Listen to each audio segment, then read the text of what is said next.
امام شما ناهار خوردید؟ خفه گفتی نهار، اینم 2 دست سیراب شیردون از راه رسید.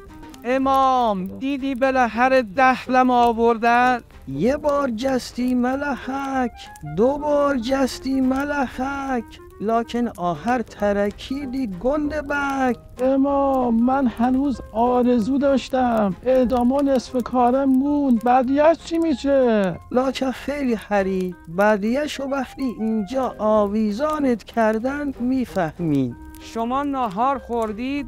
نه بابا، ما فقط 1 استکان چای خوردیم بعد دیگه نفهمیدیم چی شد. از عظما چه خبر؟ پروپکانی میکنه؟ اون دیگه آنگوزمانم نمیتونه بکنه، چه برسه به پروپکانی. نه سوریه براش مونده، نه لبنان، نه عراق. لکن خاک بر سرش،